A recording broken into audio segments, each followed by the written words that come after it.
Hi, my name's Rich. I'm from Relative Insight, and I'm very privileged to have Yonca Brunini here from Google, your European CMO, I believe. Yep. So, you know, we've got a small startup, so I'm always thinking about marketing strategy and what we could do that's innovative and new. But how do you think about Google's strategy? Great to meet you too, Rich. To be honest, whether you're Google or anywhere else, the basics of our strategy are the same. We start with user insights. There's just a wealth of user insights. There's a wealth of data these days, so maybe that's where the innovation is at. And that's where Google comes in and can help with a lot of user insights. But what excites me today is what excited me at the beginning of my career, which is finding these insights. And just recent example, I guess, is Google Photos, where we know people really want to find that photo in the moment without having to scroll through pages and pages of photos. I wish.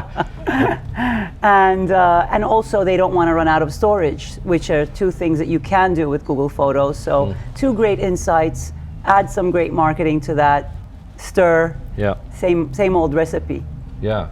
Interesting, and that's where I see the growth, right, in firms that are making sense of the vast quantities of data that you guys must be sat on.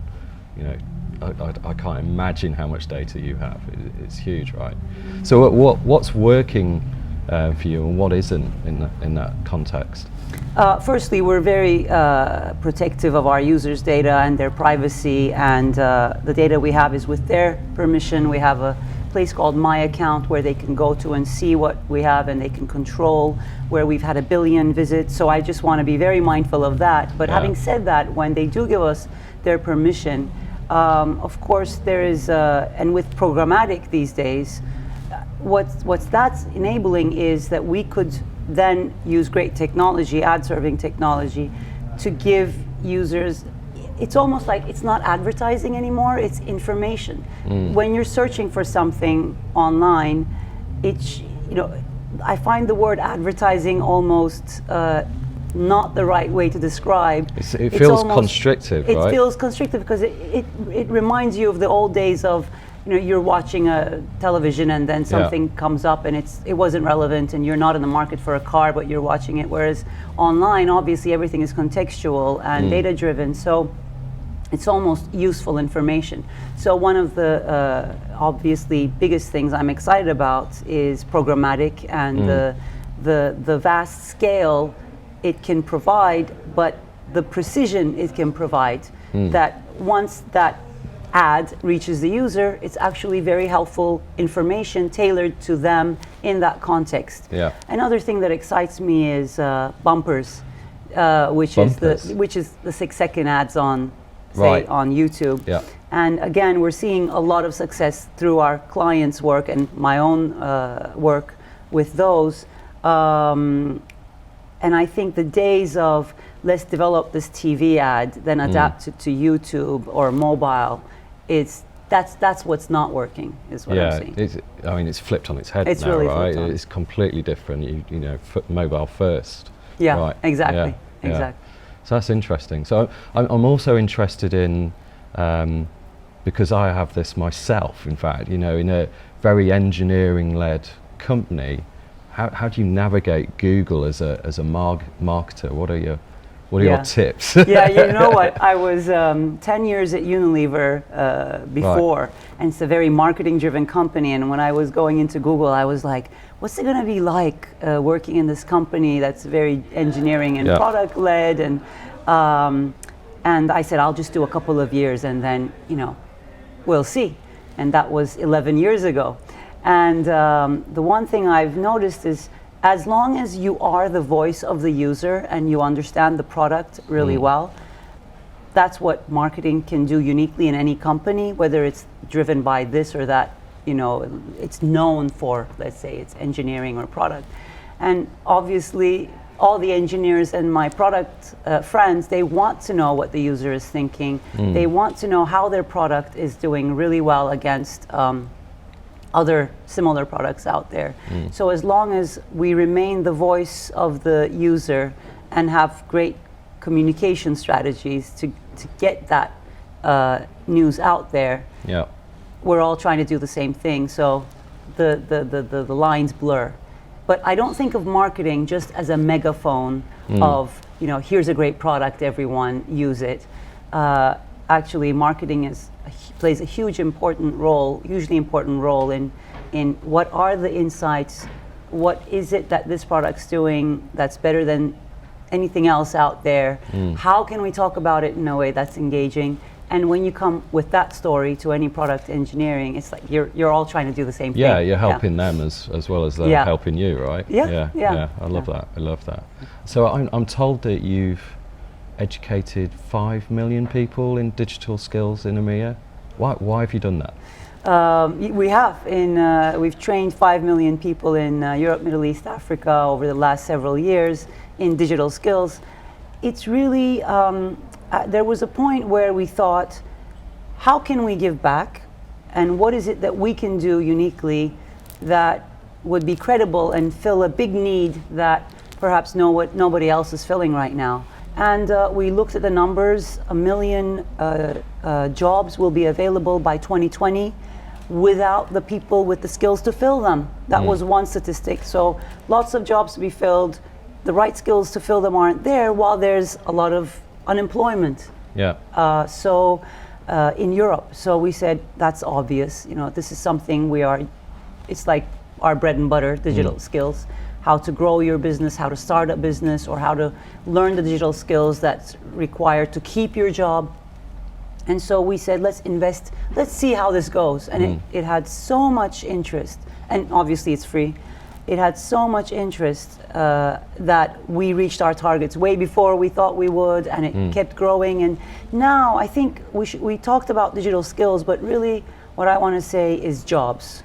That's what this is all about, right? Yeah. Jobs. And it's training people for the jobs of the future, or their job and what their job requires in the future. Yeah, So- I agree. I kind of look at my 5-year-old and think, well, his job probably doesn't exist right now. Yeah. So, in engineering, we talk a lot about agile, right? But it strikes me we need to be agile in our careers. Yeah, totally. I have a daughter, and she had to do a career talk, like what does she want to be when she grows up in class, and she asked me, and I said, look, when I was, I don't know, Google is 18, 19 years old.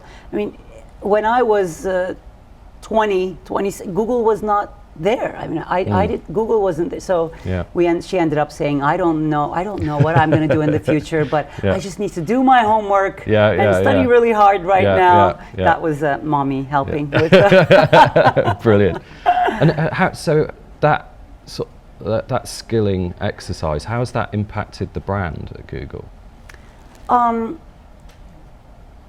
Honestly, I mean, we've got recognition. Things like the European Commission gave us an award, but I think I met a jewelry designer, a magazine publisher, a small business that's trying to sell furniture from outside of London into, like, from Cardiff-based business into London and the world.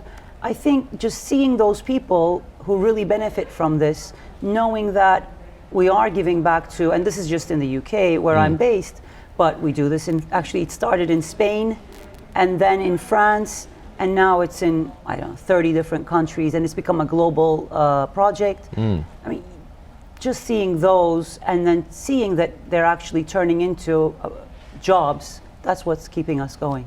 Yeah, that sounds like a really good measurement of, I always bang on about, celebrating success, but it's often can be a little bit difficult to measure that. What are the kind of metrics that you have around measuring that success? We put number of people trained.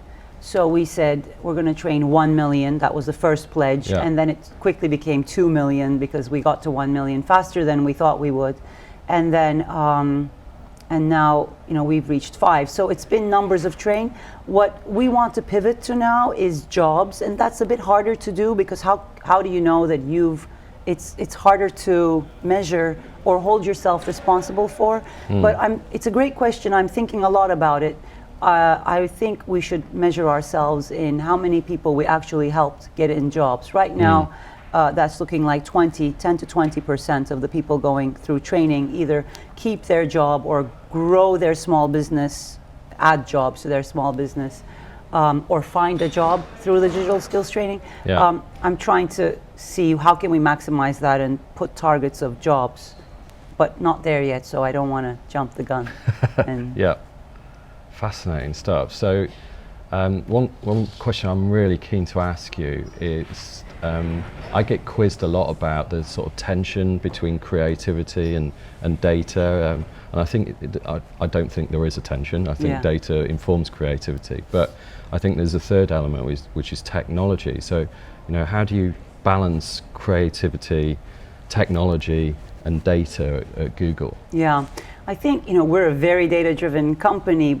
I'm a very data-driven person, and everybody at Google is like that. And I think data is exploding creativity. It's just data can be mind-blowing if you have the tools to, if you have the data and the tools, which is that's the world we live in, right? We have more data than ever before, but there is great technology to be able to mine the data. Yeah. And when you put those together, that's where creativity can explode. And when I say explode, I mean in every way. So not just finding the best insight, like the one with photos that I mentioned, or finding the best moment to take that message.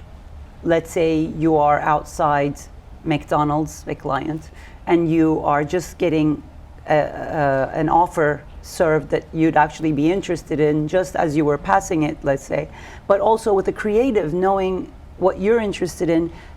In some cases, there are 20,000 different versions of creative for just one client's one campaign, because again, the technology is there. So really, I think data is helping us better insights. It's helping us get to the user with the right message at the right time in the right place better, and then with like incredible amount of creative. So if anything, I think it's the golden age of marketing. That's how I see it, really. And that is driven, it's thanks to the data and the creativity coming together. Yeah. So coming back to the skills question, how have the skill sets that you need to be a successful marketer changed over your tenure at Google? Yeah, I think another great question. I think really the same skills are still needed. They're the same set of skills as before. Driving user insights through data, understanding your users, giving them the right message. It's just the only thing that is different, as we know, is the technology that you can use. But really, I think it's the same basic principles. It's just, let's not be shy of trying different formats. Whether it's a bumper ad, whether it's programmatic, whether it's some new AI that helps place your ads better. Let's just not be shy of using the technology and experimenting with it, and get away from our world of, here's a TV ad, now let me just adapt it to digital. And because that works. that I guess that has changed. But the basic tools of insights and great communication are still the same. Yeah, great. Well, it's been lovely talking to you. Great talking to you. Thanks for coming down, and I hope you have a fun time for the rest of the festival. Thank you. Thanks, you too. Cheers.